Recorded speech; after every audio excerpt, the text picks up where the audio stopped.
SeizeYourBusiness.com podcast with Tony Rourke and Kevin O'Flaherty. SeizeYourBusiness.com, making you money. Share it on Facebook, share it on LinkedIn, Twitter, our blogs, YouTube videos, listen to our podcast. It's so hot that it's burning up the stereo. Welcome to the SeizeYourBusiness.com podcast. My name is Kevin O'Flaherty from O'Flaherty Law. I'm joined by my co-host Scott Mathis from Plateau to Peak Consulting. And our guest today is Mary Erlain from Peak Development Strategies. She's written 3 books, Communicating with the 5 Generations in the Workplace, Effective Business Networking, and Building Strategic Alliances. And she also runs Peak Networking Groups. I'm not sure if that's the correct title, of which I'm a member. So I get to see her once a month at our networking group. Our topic today is going to be managing the 5 generations in the workplace. And actually, Mary and I are going to be doing a seminar later on tonight about dispute resolution for business owners. So that'll be after this is published, though. So thank you so much for taking the time to be with us today. Thank you for inviting me. And I appreciate you fighting through a migraine to do this interview.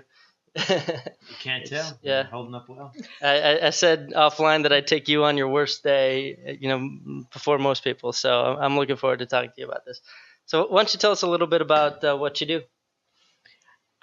Peak Development Strategies was founded in 2007, and we'll talk a bit about how I've come to the expertise in the 5 generations work, but I work in one of 3 ways. I work as a coach, so I can work individually with business owners, wrapping a sound business around what they do.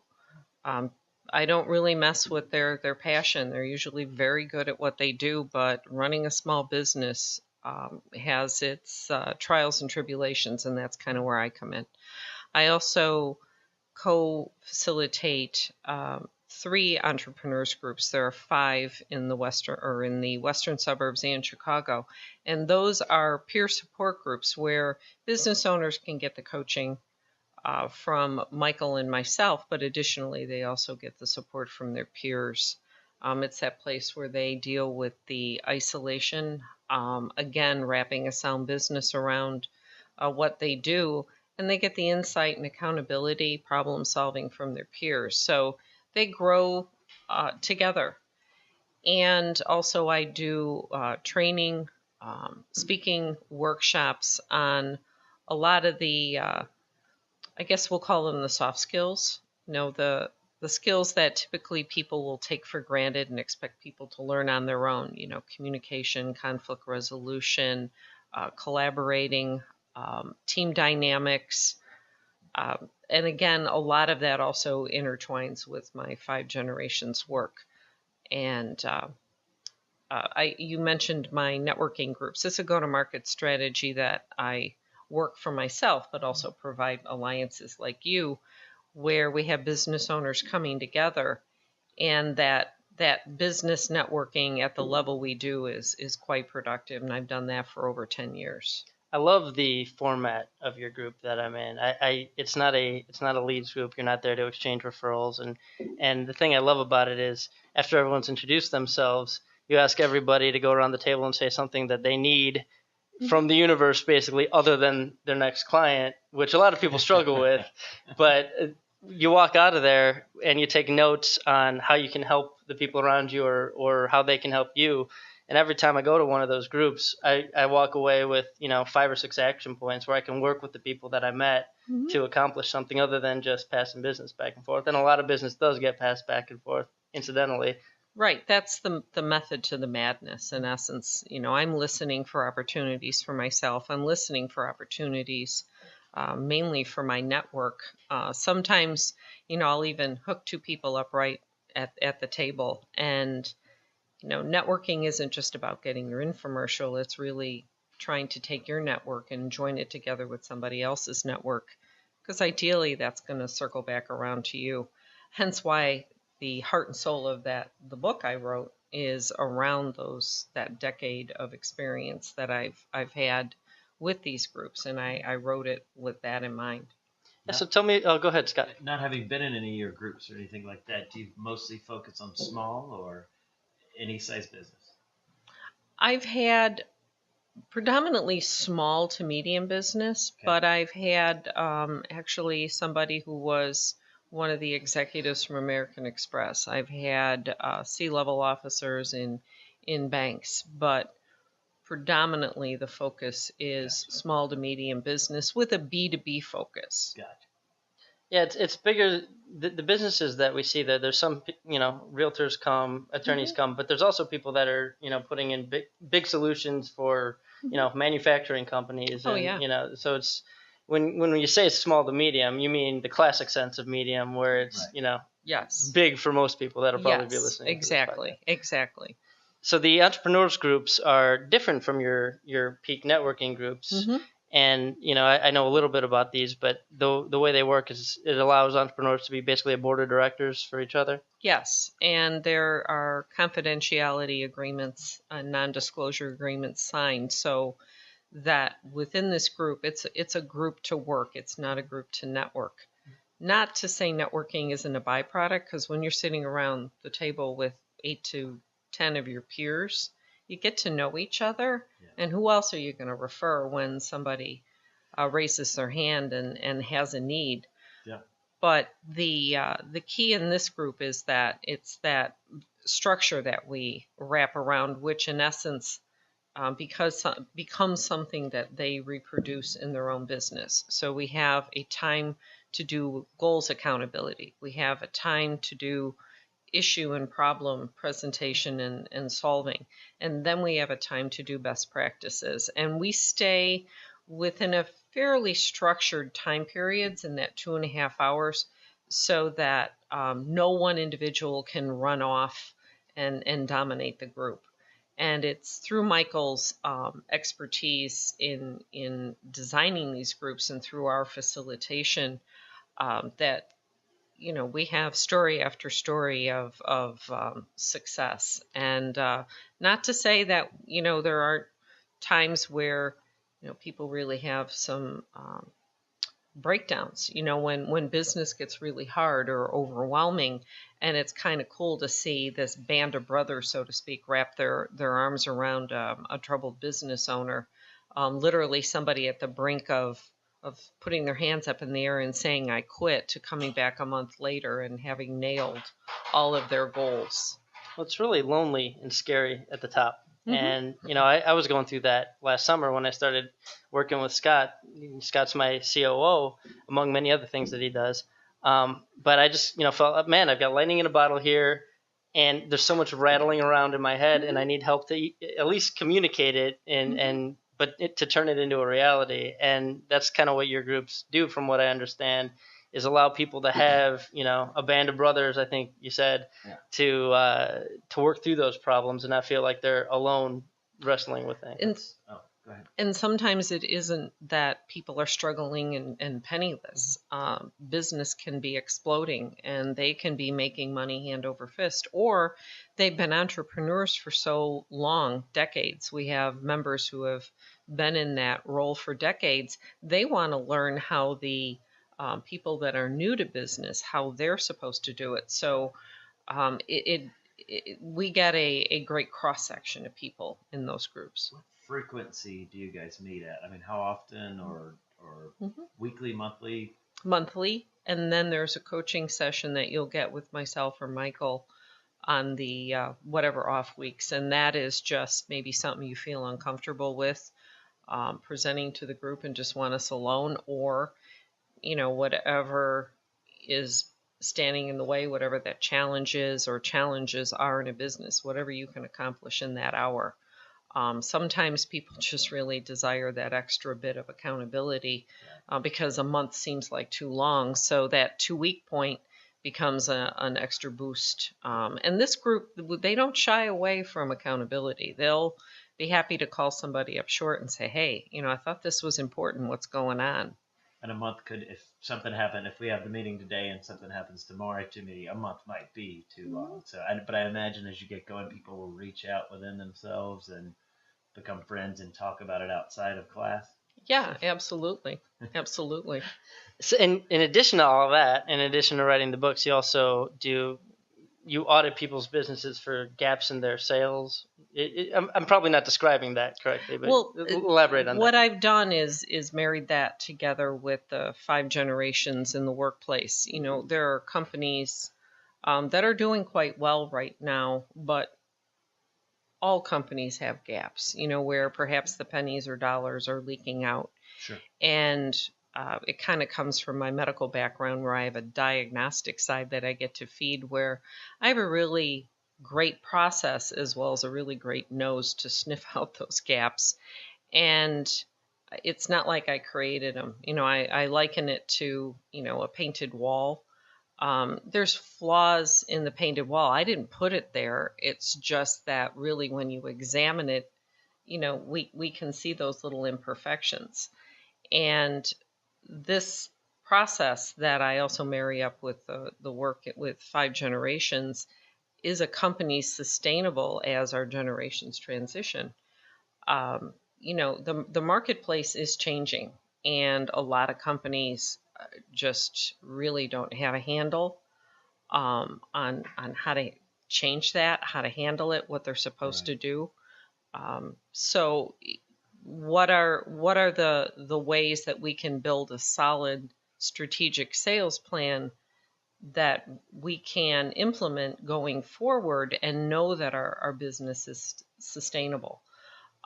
Crossing our fingers and hoping we'll be around, you know, 8-10 years from now, probably not a strategy, a successful strategy for most companies at this point.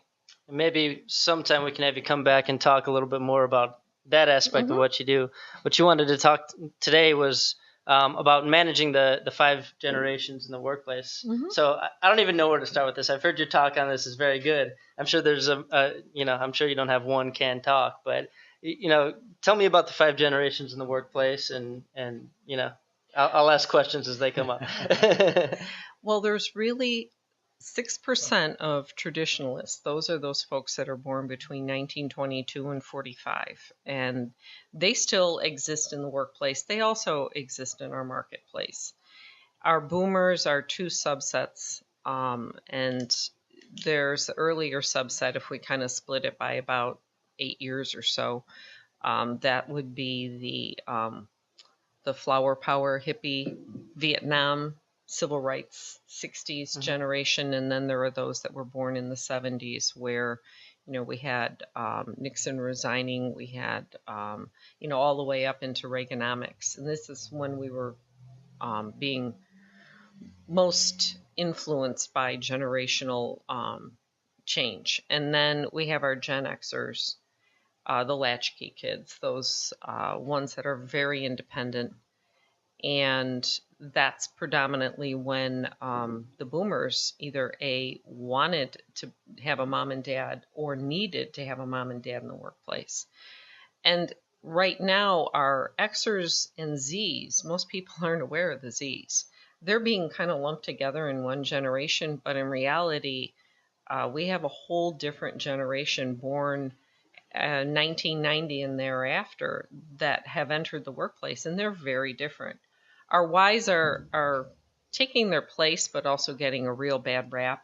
You know, the word entitlement is used, and in reality, they've been very influenced by what they've seen with their parents, and they're not as loyal to employers, especially when they have student loans, you know, that have mounted, and frankly, whatever the jobs they're being offered are not covering that. Additionally, they've also seen their parents have companies turn their backs on them. And then our Gen Zs are let me back up. Millennials are more team players. They run in packs, where our Gen Zs, born after 1990, very individualistic, very entrepreneurial for many reasons. Opportunity, number one, had to be thanks to our job market, and also just their exposure. You know, when you look at technology has allowed them to be by themselves, yet always in touch. So those are our 5 generations, and if you just look at the span from technology, you look at the span of ages, there are drastic differences, and managing these people becomes a greater challenge every day. And typically what I run into is owners and managers don't really understand what to do when you have even 3 generations in the workplace on how is it that they're supposed to get these people to work together. And we actually have 5 at the law office, and that's interesting. I haven't thought about it like that, but we do have all the way every one of those. Wow, and that, it is interesting. We were talking about that today, and how they interact and how they do in meetings and how they manage.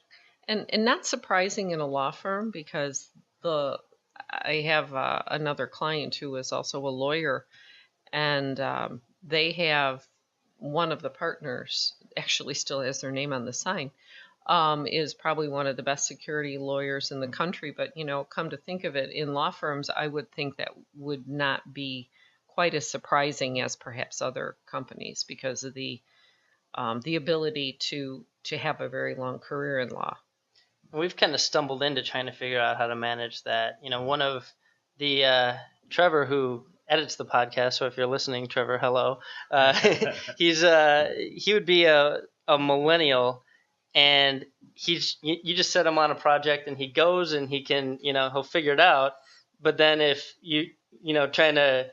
he'll get frustrated when we don't understand what he's trying to accomplish, or, communicating it to us. And he's working with our business development director, who is a flower power generation guy. And, they've got to communicate with each other and figure out how to, not have a communication breakdown. And they do a good job at it, but there's certain things where, hey, don't worry about trying to get the Google calendars all synced up. That's a Trevor job. He'll figure it out. It's just a matter of getting that line of communication and getting them to work together on it. Mm-hmm. And it's, it can be a challenge, but it's, what are some of the challenges that you've seen? I think it's the desire and also the labeling that goes on. Another thing is that I guess if we go back and get a little Freudian for a moment, the word transfer, might as well. The word transference comes in, and what we do is we bring our parental and our family stuff in. And so let's say the baby boomer begins to talk to the Gen Y or the Gen Z as a father or a mother, as opposed to a coworker. Oh, sure. And we have the Gen Y and Gen Z looking at the baby boomer, or even an older Xer as mom or dad, uncle. And then when you bring the traditionalists in, it really adds a whole different element, because now that's grandma or grandpa. And what we really need to do is stop looking at people and assigning a label or an age. Those generations that I described, those aren't light switches. I'm a baby boomer, but really in the grand scheme of things, I identify with other generations more than I do my age. So I always liken it to the TV show The Voice. All those 4 judges here is the voice, the message. And do they like it or do they not like it? They don't know sometimes how old the individual is, what their ethnicity is, sometimes even their gender. All they're listening to is for the message. And if we could somehow do a little bit more of that, similar to what you described with your coworkers, and if we could have that desire to just talk to each other as people, but can be difficult. It can be complex, but that's in essence why I wrote this book, is to help build those bridges. So what are some of the bridge building strategies that you lay out in the book? A lot of it has to do with explaining the generational influences. Right on the front end is really having somebody understand the values, the things that have made them who they are. The traditionalists, the Depression. When we look at our millennials and our Gen Zs, we're looking at our recession most recently, as well as our United States being terrorized by 9/11 and the first World Trade bombing in Oklahoma and whatnot, and how that has influenced them. So first is positioning, and then within each chapter of the book, I go through the topic: communication, verbal, nonverbal communication, and then I break that down per generation as to what that might mean to them. So the last part of it has discussion and action points. It's not just a book to leisurely read. It's one to read with a journal or a pen in hand, because there's some questions that are asked that help you kind of go through and identify your own challenges as well as your own strengths. But I want to take whatever you've read and put it into real-time situations. It's not for the faint of heart, because it's really easy if I just sit and point at you two and say, hey, these are all your issues, but I have to look at what I'm contributing to the problem myself. And that's the purpose of this book, is to help me understand that why am I having issues with perhaps that individual? What is it in me that needs to change? Because at the end of the day, that's all I can do. So can we go through some of the generations and maybe highlight what some of the either the best ways to communicate with them, or some of the issues that you're going to encounter with a stereotypical person from that generation, realizing that not everyone fits those stereotypes? So a traditionalist has come, from the traditional pen and paper, face-to-face. You said that was roughly 1922 to 1945. Okay. So, the radio babies, those that were not exposed to TV. So again, be careful of stereotypes. But these folks, before they leave, the best thing that we, as all the generations, can do is wring out their wisdom and knowledge. They are very loyal, very respected, and will expect and give respect. Right now, probably a little defensive, because their ability to cope and deal with all this change sometimes can be a bit of a challenge. But if we can get knee to knee, face to face with these people, and seek their desire and wisdom, even though it may seem antiquated, it may seem a bit like, corded phone and rotary phone technology. At the end of the day, the only reason we have smartphones to begin with is because there was that technology. So how can I take what they know and transfer it into what I do? Sure. Our baby boomers are a blend of these two subsets. And our baby boomers right now, perhaps some of them would like to be retiring, but they can't, thanks to our recent economic downturn. Our baby boomers are struggling because, sometimes technology is leaving them behind. They are, again, looking to pass on their businesses, and we have to struggle, if we're younger generations, we have to struggle with really not treating them as mom and dad. And sometimes right now we have the flip, where suddenly our baby boomers are looking at a Gen Y or a Gen X manager. And that can be some major struggle. So, speak to them as individuals, avoid bringing that transference, that mom and dad type conversation into it, because it just makes things complex. But that's hard to do, though, right? Oh, yeah. Because it can be. It can be. You look at everybody, it tends to gravitate to that. You see somebody older, you want to help them. Well, they don't need help in the workplace as it relates to that, but it could be really difficult. How do you help people in their mind get past? Because I'm working with somebody that's 70. I want to help them cross the street. I don't necessarily, not that I don't think they're wise, but I want to help them, not, the other way. So how do I, in the workforce, subdue that passion to help them and just let them be a coworker? 3 simple words. Did they ask? Did they ask? And that's perhaps what we need to do is look at them and give them the opportunity. That's a great answer. Yeah, did they ask?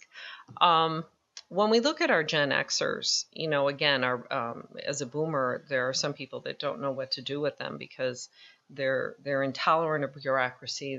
They're highly independent.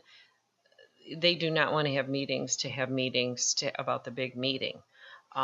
They use technology to make life faster, better, easier, smarter. Not so much in the workplace or even for recreation. And we have to kind of harness that, create an environment where they can flourish, and you tap into that independence. Sometimes there are people that really want dependent workers, but then they have problem with the dependence of the workers. Where in this case, give them the structure and let them go. Create that virtual meeting, create that ability that you gain the information without strapping them into an office. Our millennials stop labeling the entitlement. You know what? Work ethic for them, boomers tend to be workaholics. The work ethic for millennials is I work to live. And it's just simply what work ethic means is just simply what the value of work means to an individual. Drastically different throughout the entire generations. And it's at Xers where we kind of tipped the scale and we moved away from workaholics into people that want balance. And our millennials are not terribly loyal. Like I said earlier, they've got some challenges. They've got a lot of student loan debt, and they've also seen those examples. So, they're there to, if you can address their needs and help them, if you cannot label them, if you can respect the fact that they're highly educated and have something to offer and not look down our nose at them as, you know what, I've been around longer, so therefore I am smarter, better. No. If we can just see that they bring value and they have knowledge that I simply don't have because I wasn't raised during their time. And then our Gen Zs are ones that really struggle with communication because that whole face-to-face thing is foreign to them. Where do millennials end and Gen Zs begin generally? Gen Zs are born 1990 and thereafter, so 1989. Okay. So these people are 25 years old. They've never been without technology.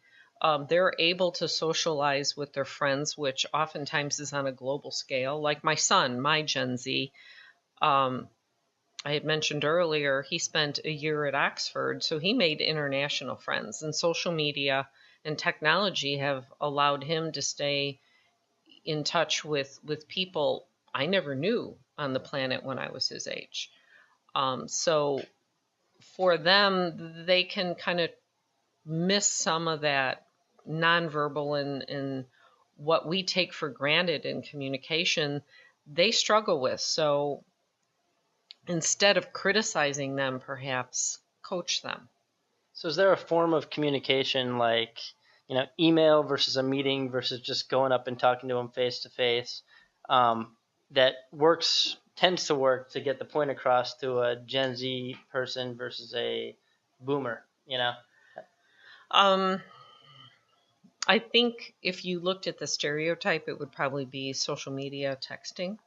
But again, my favorite question is, Kevin, how would you prefer us to stay in touch? That's a good point. You can always just ask. And then make a note of it.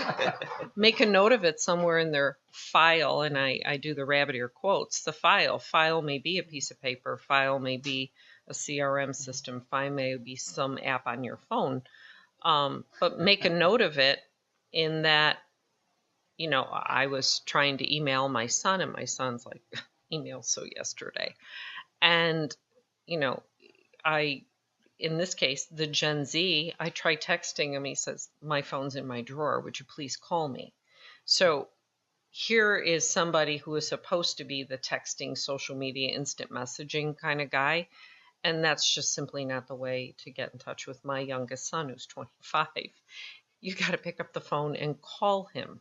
So here is somebody who doesn't fit the stereotype. So that's why just ask somebody. And the best manager who, I know a banking manager who manages 13 very different banking center managers. And she will email 3 or 4 of them. She'll give a call to 3 or 4. She'll text. She uses the variety of communication, and they absolutely adore her because she treats them as individuals, not one collective group of 13 bank managers.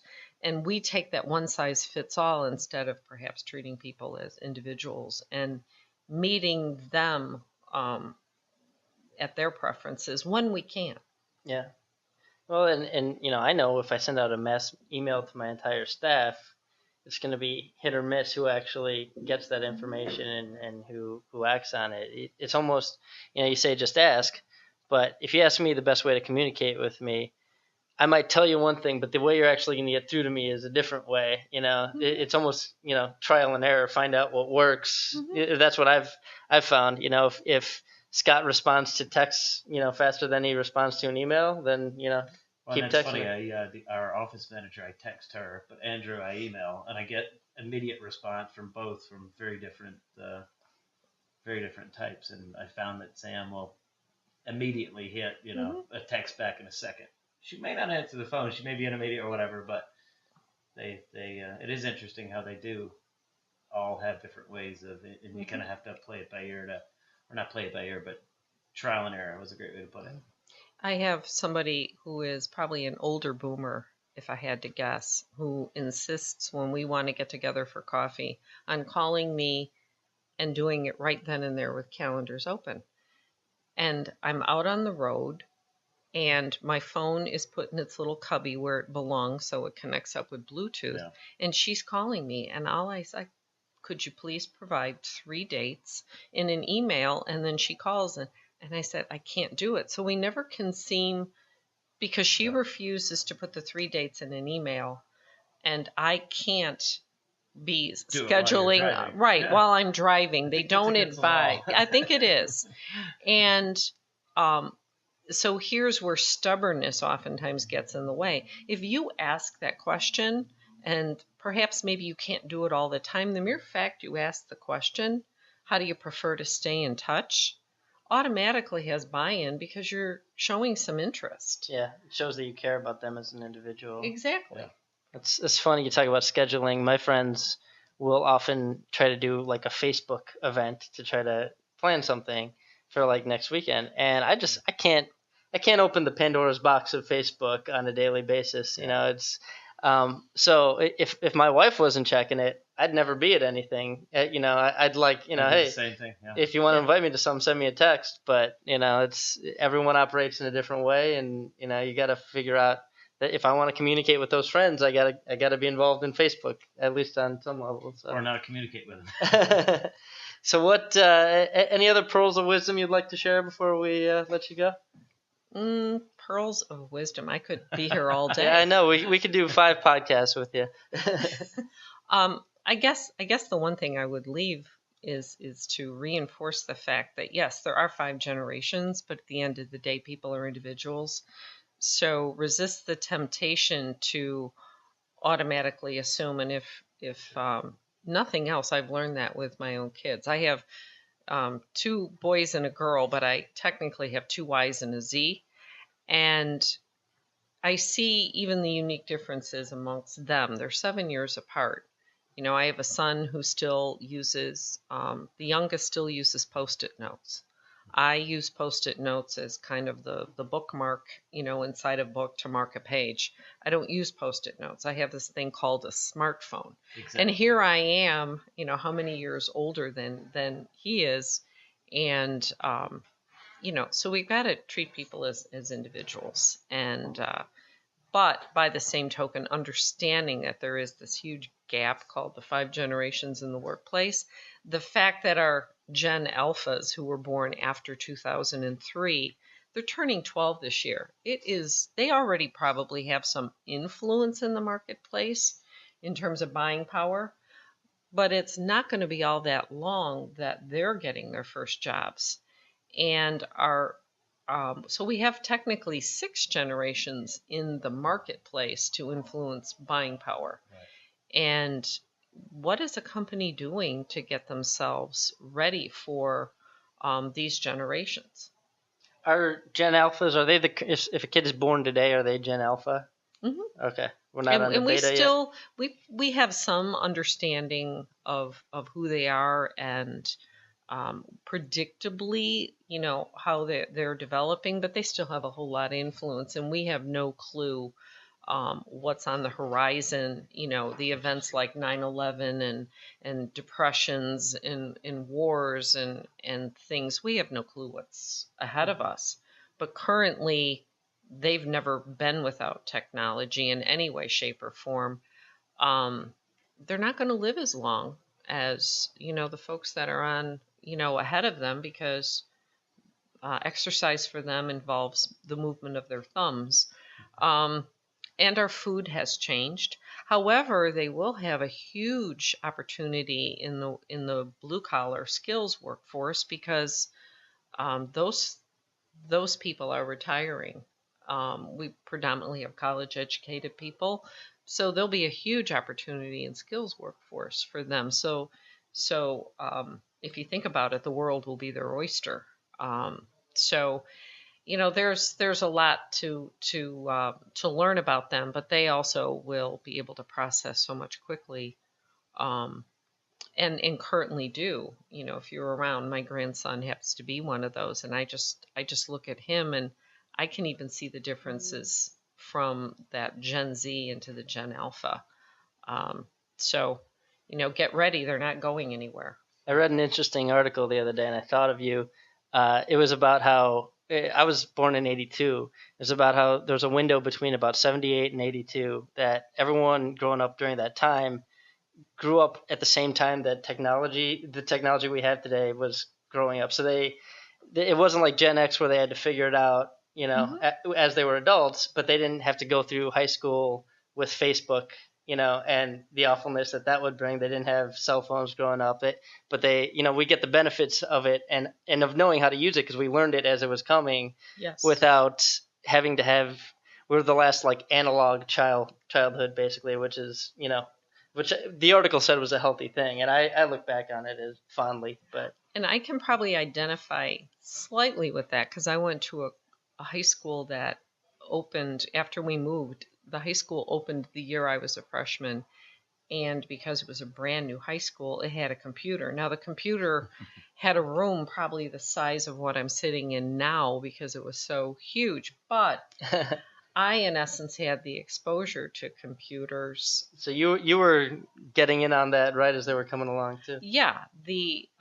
So in essence, I think that's also influenced me today, because even though that technology is so antiquated, it was still exposure.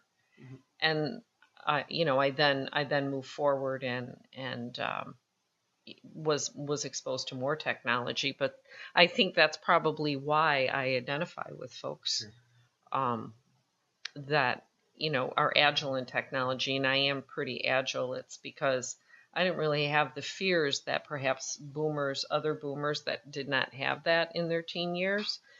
I really was no fear, because I had to use it for the grade. So, at the end of the day, it was either pass or fail. And I don't care how scared you were, of blowing the computer up. I got way past that in high school. Well, if someone wants to either hire you to do a gap analysis for their business, or get involved in one of your networking groups, or buy your books, how can they find you? How can they reach you? My websites. First one is the easiest. That's the number 5. Generations.com. So THE, the number 5, generations.com. That's where all the books are in existence, as well as they're on Amazon, Barnes & Noble, Nook, and Kindle. As far as for my consulting and coaching services, that is my website, which is PEAK-D like David, S like Sam.com. So peak-ds.com. Okay. Or it's really easy if you just Google my first and last name. I'm probably like the only Mary Erlain on the. Spell your last name for us. Erlain like Nancy. I'm the only Mary. I do have a sister-in-law, Mary Erlain, but she's really not out on the web. So if you can just Google my name, it's easy enough to find me. It's unique. Okay, cool. Well, thanks so much for your time, Mary. Thank you for having me. Thanks.